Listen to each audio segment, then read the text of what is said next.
Okay, I haven't shown this before, so I'm going to give it a shot and see if this kind of helps you as you understand the chain rule better.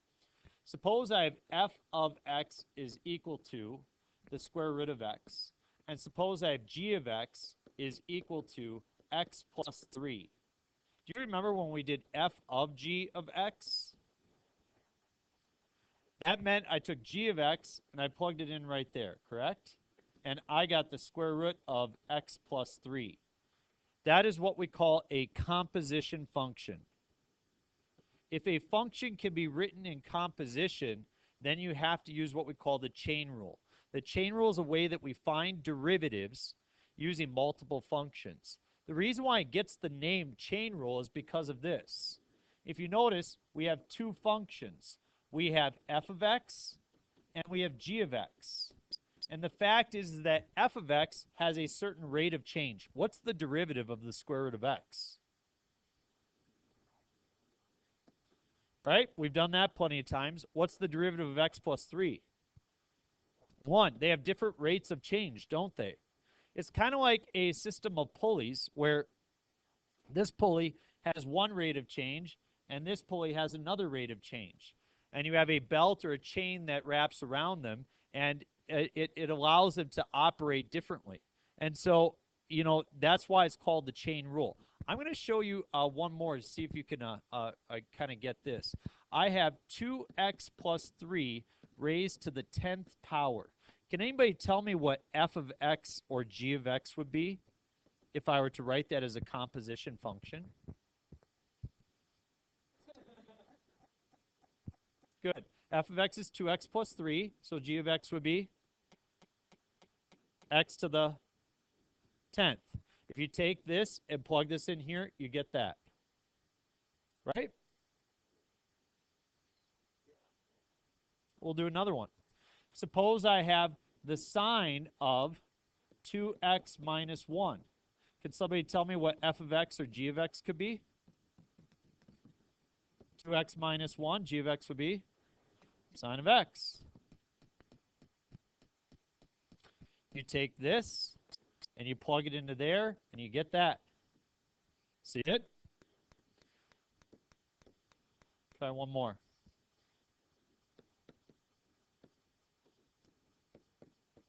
This one's a little bit more difficult.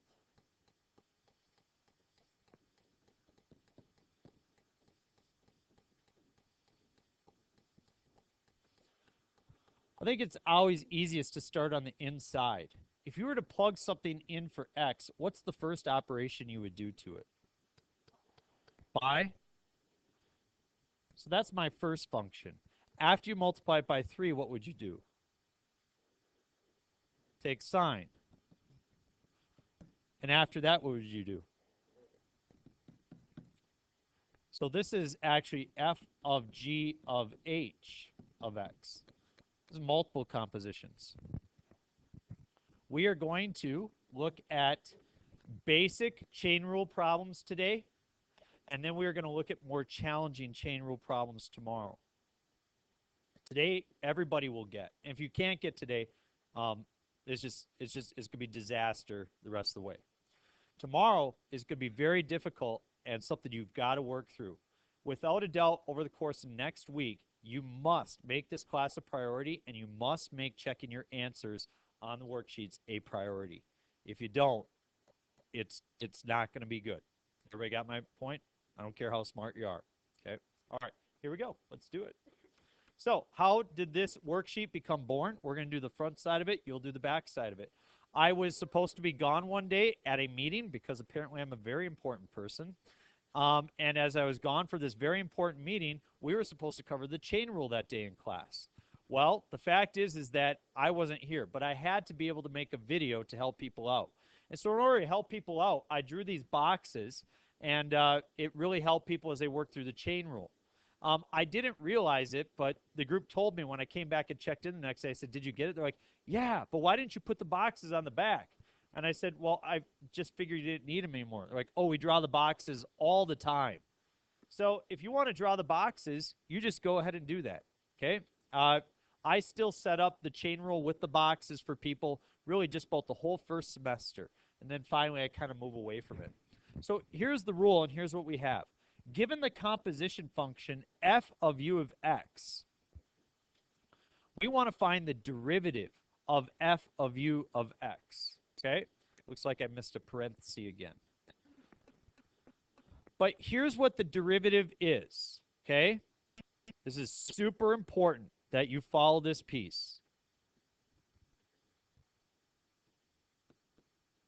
U prime of x, which is simply the derivative of the inside,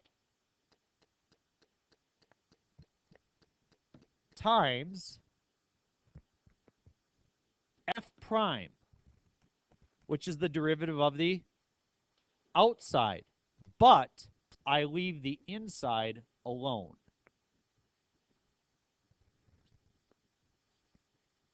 So notice I have x here, but here I have u.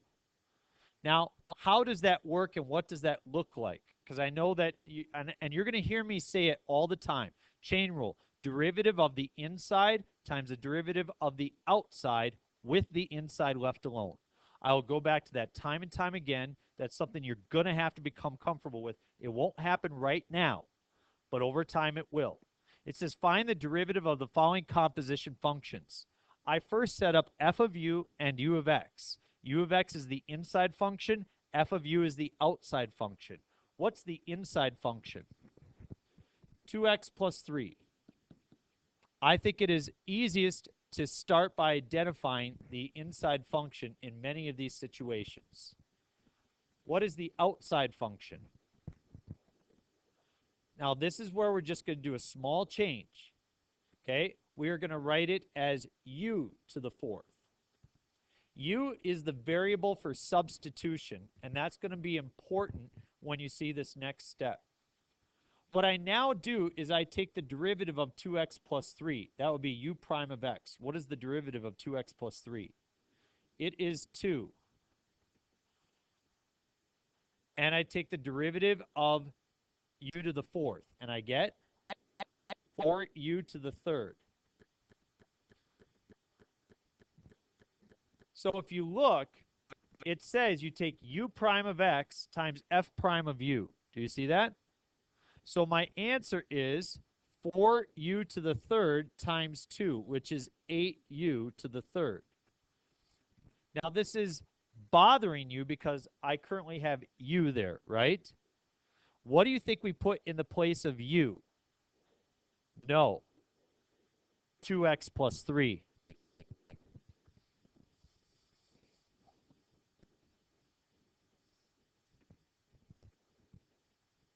This guy times that guy. Here, I take the derivative of that. Drop the 4 in front, subtract 1.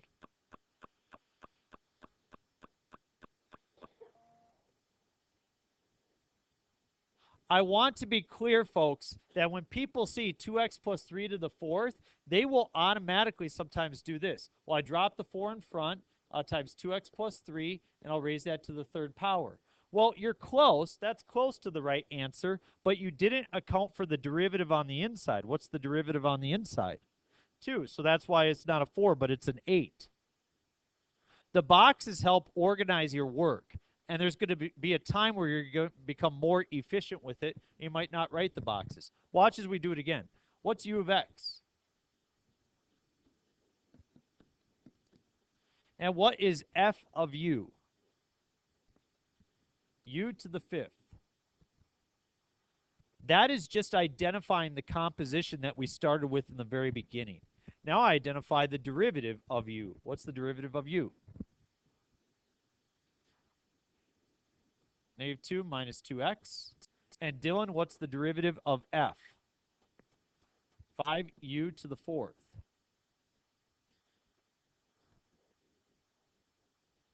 This is the answer, yes.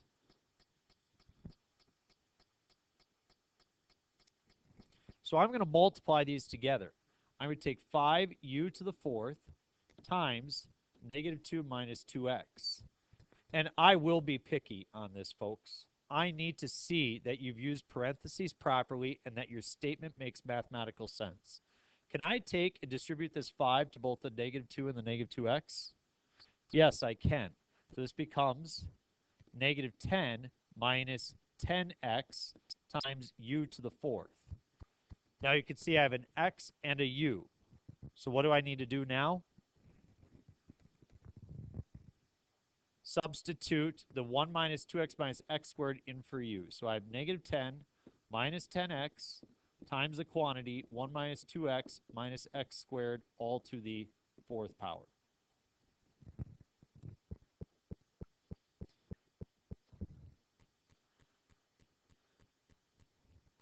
And that's your derivative. Again, these are the easy problems. Right here? Because the u is being taken to the fourth, so I can't distribute it. Order of operations says I have to do the power first before I multiply. So you can't just start multiplying. Look at the next one. You look at number 3 and you say, hey, Mr. Gibbons, I already know how to do that derivative. What rule would you use to find that derivative? The quotient. And I'm going to say there's a different way. And sometimes I say even a better way. I'm going to rewrite this as 3 times 4x minus 2 raised to the negative 1 power.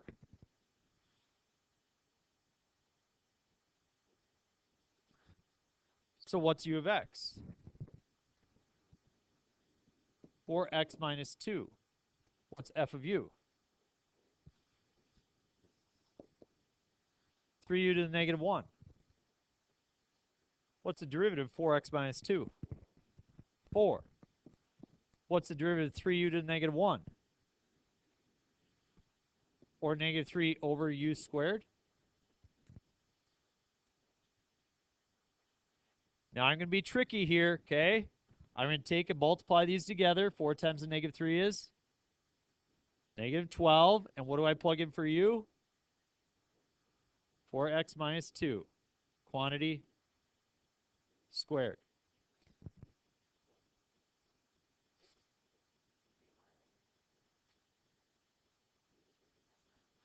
Yep, so I'm going to multiply these two together.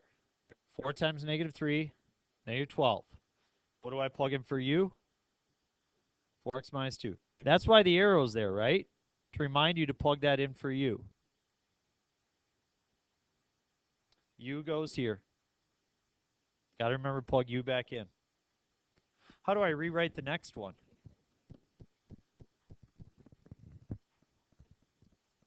Negative 2 times x minus 1 to the negative 5th power. What's u? X minus 1. What's f of u? What is u prime? 1.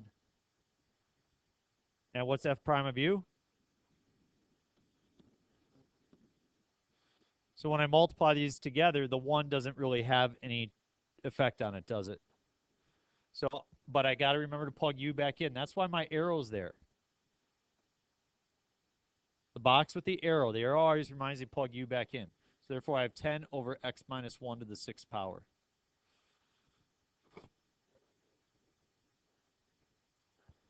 What's that? What would you like to do to it? You want to multiply out 6 times? Exactly. I think that it's more helpful that we can see that 1 is not part of the domain. Look at the question that Ian asked. It's excellent, okay? If you look at here, where's this function undefined? 1. So therefore, you couldn't take the derivative at 1 either, right?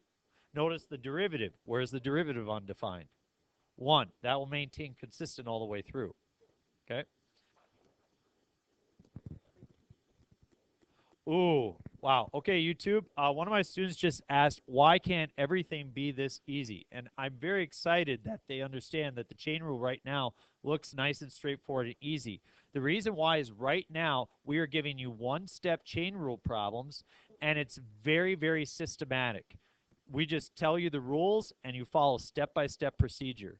But the question is, what if I give you a problem that involves multiple chain rules? Then it starts to fall apart. Or what if you have the chain rule with the product rule, or the chain rule with the product rule with the quotient rule? And those are the problems we will be looking at tomorrow. Okay? So 2 more together, then you can start working. Cosecant of 3x squared. What is u? 3x squared. What is f of u? Cosecant of u. What is the derivative of 3x squared? What's the derivative of cosecant?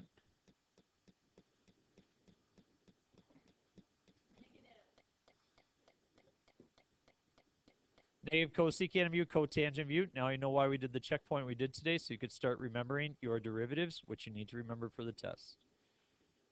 What's that?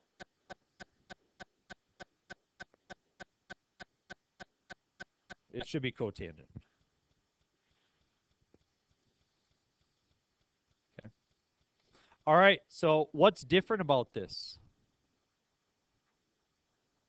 I have 2 spots where I need to plug in the u, correct?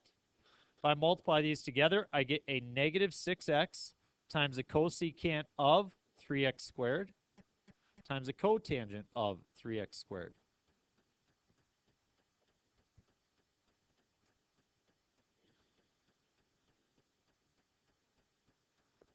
I take this times this.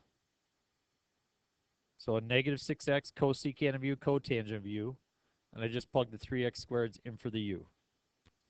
Come on in, guys. We got one more problem, and I'll be ready to go. Now, I want you guys to appreciate just for a second, before I get too worked up about this, suppose we didn't have the chain rule, and I said, I would like you to find the derivative using this. The limit is h goes to 0 of f of x plus h minus f of x all over h. That's what I'd like you to start doing for that. How would that work out for you? You're right, it would not. The chain rule is a beautiful thing. It is one of the most powerful tools you'll use in math, and you'll use it consistently through the rest of the year. The last one, what's the inside function? Tangent of x. What is the outside function? What is the derivative of tangent of x? Secant squared of x. And what is the derivative of sine? Cosine of u. Now, here's where you need to make sure that you get your parentheses in order, folks, because notice again that the tangent is going to drop in for the u. So I'm going to put secant squared times cosine of tangent of x. Here's what people might write that would be entirely incorrect. Secant squared of x times cosine of x times tangent of x. Because it's not the cosine of x, it's the cosine of tangent. Do you see the difference? Super important. What do you think? This is the final answer.